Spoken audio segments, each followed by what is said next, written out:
Hello Velomobile fans!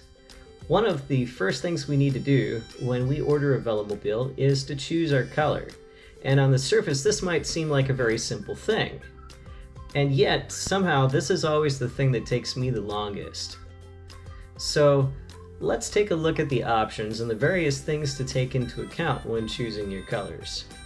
For me, I find there's two approaches. There's the aesthetic and then there's the practical. Sometimes they overlap, sometimes they don't. For the aesthetic approach, one would consider which colors are the most pleasing to you.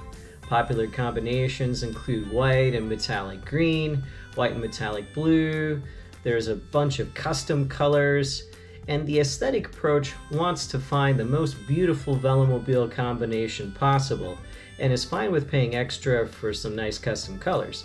Now, of course, there are other aesthetic elements such as which color shows dirt the least, not white, and this of course can always be overcome simply by just washing your Velomobile on a regular basis. The practical approach, however, takes into consideration a large number of variables, which we'll talk about right now. First, what sort of traffic conditions will you be riding in?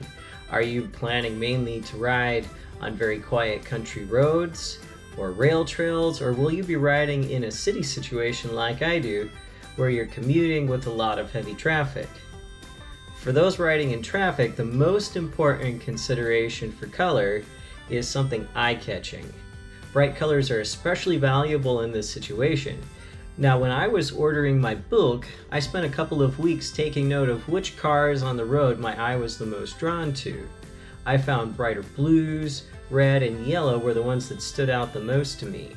The cars I noticed the least were gray, black, and other darker colors. It's also worth noting that stop signs are red, fire trucks are red, construction signs are generally orange. Fluorescent yellow is also sometimes used in these situations, and I think drivers are generally used to associating these colors with something really important to watch out for on the road, although honestly sometimes I wonder about the red stop signs.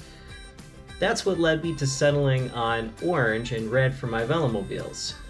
The second most important point is the kind of weather that you're going to be riding in. For someone in an area that's quite warm year-round, for instance California or Texas or somewhere in the southern US, white's a really good choice, at least on the top. White is the only color that fully reflects sunlight.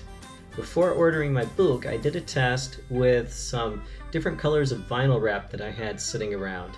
I taped them up on the pillar on the front of my house in the sun, and I let them sit there for about 15 minutes. Then I went out and I felt each of them. I unfortunately don't have a heat gun. But the white sample was, of course, not hot at all. The red sample was the next coolest, followed by orange, yellow, and then the green and blue samples. Black, of course, and the other really dark colors were extremely hot. Now, there's a scientific basis for this that I'm not going to go into detail on, but just know that red reflects sunlight more than blue and green. However, for those of us in climates like Minnesota that can be quite hot in the summer, but also very cold and snowy in the winter, all white's not a very good idea. Snowbanks are pretty white. We definitely don't want to blend in with snow, and that's why I settled on a compromise with a white top and then orange on the bottom. I also opted for an orange front access hatch cover and an orange racing hood, and then I chose white for the combi hood because I run that in warmer weather.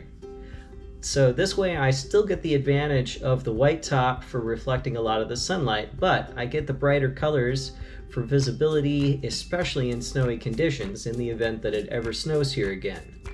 This is also, by the way, why I ordered an all-red W9. The original intent was for the W9 to be used as my dedicated winter bike. Obviously that didn't work out, but we won't go into that in this video. Maintenance of your paint is the final consideration. Metallic paints look really cool, but keep in mind that sooner or later you're going to get a scratch, and it is much harder to match the metallic paint with touch-up paint. So if you're really particular about keeping your Velomobile looking absolutely perfect all the time, metallic's probably not the best choice. Now, There are some other minor considerations. For instance, some colors like yellow are more difficult to get a really good coverage with the paint, and that's going to add a small amount of extra paint because you'll need more layers of paint. So if you're someone whose primary concern is weight, it's better to avoid those colors. In fact, the lightest covering that you can get is actually vinyl wrap, but it's a little bit more tricky to maintain because it does like to tear. So, which colors you ultimately decide on is entirely up to you based on what you need as a rider.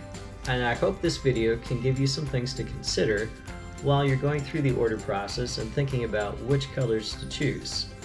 As always, thanks for watching. Remember to like and subscribe, and I'll see you in the next video. Bye!